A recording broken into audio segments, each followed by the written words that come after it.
श्री हयग्रीव स्तोत्रम्। श्रीमान् वेङ्कटनाथार्य कवितार्किककेसरी वेदान्ताचार्यवर्यो मे सन्निधत्तां सदा हृदि। ज्ञानानन्दमयं देवं निर्मलस्फटिकाकृतिम् आधारं सर्वविद्यानां हयग्रीवमुपास्महे। ज्ञानानन्दमयं देवं निर्मलस्फटिकाकृतिम् आधारं सर्वविद्यानां हयग्रीवमुपास्महे। स्वतः सिद्धं शुद्धस्फटिकमणिभूभृत्प्रतिपटम् सुधासत्रीचीभिर्द्युदिभिरवदाद त्रिभुवनम् अनन्तैस्त्रय्यन्तैरनुविहितहेषा हलहलम् हताशेषावद्यं हयवदनमीति महीमगः। समाहारः साम्नां प्रतिपदं रुचां धाम यजूषां लयः प्रत्यूहानां लहरिविदतिर्बोधजलदेः कथादर्पक्षूप्यत् कतककुलकोलाहलभवम् हरत्वन्तर्ध्वान्त्वं हयवदनहेषा हलहलः। प्राची सन्ध्या काचिदन्तर्निशायाः प्रज्ञादृश्चेरञ्जनश्रीरपूर्वा वक्त्री वेदान् बातुमेवाजिवक्त्रा वागीशाक्या वासुदेवस्य मूर्तिः। विशुद्धविज्ञानगणस्वरूपं विज्ञानविश्राणनबद्धदीक्षम् दयानिधिं देहभृतां शरण्यं देवं हयग्रीवमहं प्रपद्ये। अपौरुषेयैरपि वाक्प्रपञ्चैः अध्यापिते भूतिमदृश्च पारां स्तुवन्नहं मुक्त इति त्वयैव कारुण्यतो नाथ कटाक्षणीयः। दाक्षिण्यरम्या गिरिशस्य मूर्तिः देवी सरोजासनधर्मपत्नी व्यासादयोऽपि व्यपदेश्य वाचः स्फुरन्ति सर्वे तव शक्तिलेशैः।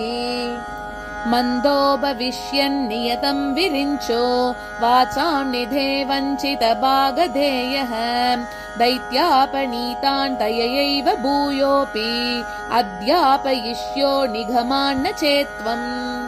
वितर्कडोलां व्यवधूय सत्त्वे बृहस्पतिं वर्तयसे यतस्त्वं तेनैव देवत्रिदशेश्वराणाम् अस्पृष्टडोलायितमाधिराज्यम्।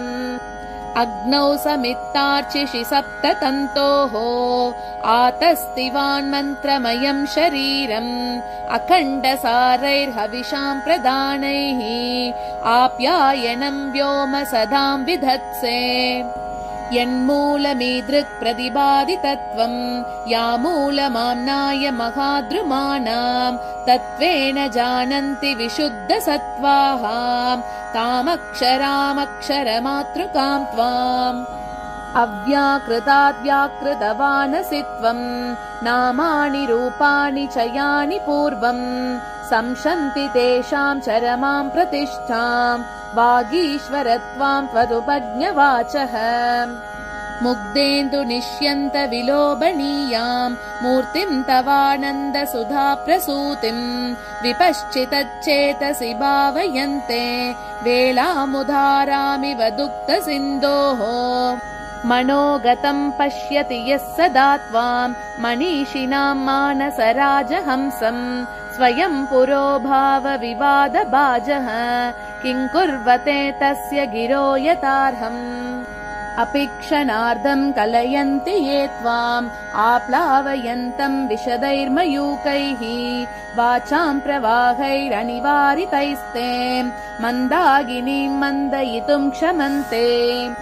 स्वामिन् भवध्यानसुधाभिषेकात् वहन्ति धन्या पुलकानुबन्धम् अलक्षिते क्वापि निरूढमूलम् अङ्गेष्विवानन्दतुमङ्गुरन्तम्। स्वामिन् प्रतीचा हृदयेन धन्याः त्वद्ज्ञानचन्द्रोदयवर्धमानम् अमान्तमानन्तपयोधिमन्तः पयोभिरक्ष्णां परिवाहयन्ति। स्वैरानुभावास्त्वदधीनभावाः समृत्तवीर्यास्त्वदनुग्रहेण विपश्चितो नाथ तरन्ति मायाम् वैहारिकीं मोहनपिञ्चिकां ते प्राङ्निर्मितानां तपसां विपाकाः प्रत्यक्रनिःश्रेयससम्पदो मे समेधि क्षीरन् तव पादपद्मे सङ्कल्पचिन्तामणयः प्रणामाः विलुप्तमूर्धन्यलिपिक्रमाणां सुरेन्द्रचूडापदलालितानां त्वदङ्घ्रिराजीवरजकणानां भूयात् प्रसादो मयि नाथ भूयात् परिस्फुरन्नूपुरचित्रभानु प्रकाशनिर्धूततमोऽनुशङ्कां पदत्वयीं ते परिचिन्महेन्तः प्रभोतराजीवविभातसन्ध्याम्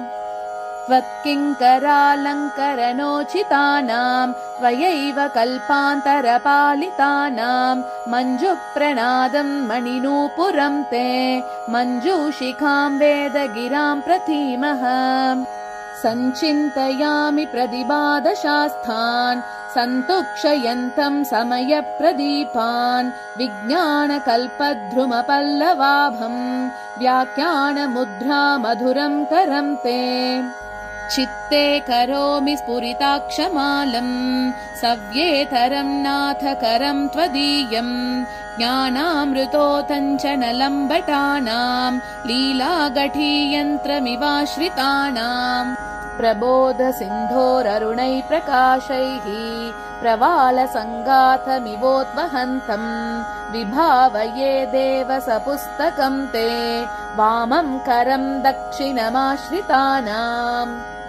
तमांसि विद्वा विशदैर्मयूकैः सम्प्रीणयन्तं विदुषच्चकोरान् निशामये त्वां नवपुण्डरीके चरद्गणे चन्द्रमिव स्फुरन्तम् दिशन्तु मे देव सदा त्वदीयाः दयातरङ्गानुचरा कटाक्षाः श्रोत्रेषु पुंसाममृतं क्षरन्तीं सरस्वतीं संश्रितकामधेनुम् विशेषवित्पारिषदेषु नाथ विदग्धगोष्ठी समराङ्गणेषु जिगीषतो मे कवितार्किकेन्द्रान् जिह्वाग्रसिंहासनमप्युपेयाः त्वां चिन्तयन् त्वन्मयतां प्रपन्नः त्वामुद्गृह्णन् शब्दमयेन दाम्ना स्वामिन् समाजेषु समेदिशीय स्वच्छन्दवादाहवबद्धशूरः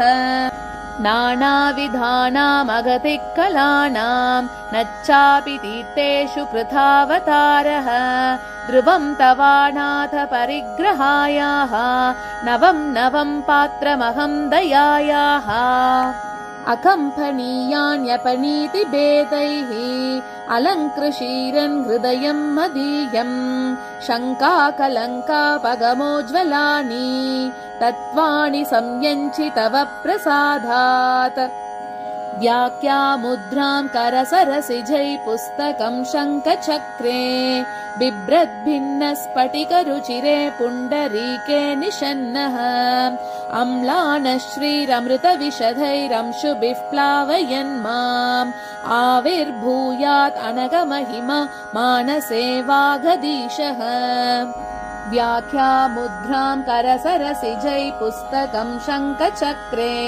बिभ्रद्भिन्नस्फटिकरुचिरे पुण्डरीके निषन्नः अम्लानश्रीरमृतविशदैरंशुभिः प्लावयन् माम् आविर्भूयादनघमहिमा मानसे वागधीशः वागर्थसिद्धिहेतोः पठत हयग्रीव संस्तुतिं भक्त्या कवितार्किककेसरिणा वेङ्कटनाथेन विरचितामेताम् वागर्थसिद्धिहेतोः पठत हयग्रीव संस्तुतिं भक्त्या कवितार्किककेसरिणा वेङ्कटनाथेन विरचितामेताम् कवितार्किकसिंहाय कल्याणगुणशालिने श्रीमते वेङ्कटेशाय वेदान्तगुरवे नमः। श्रीमते निगमान्तमहादेशिकाय नमः।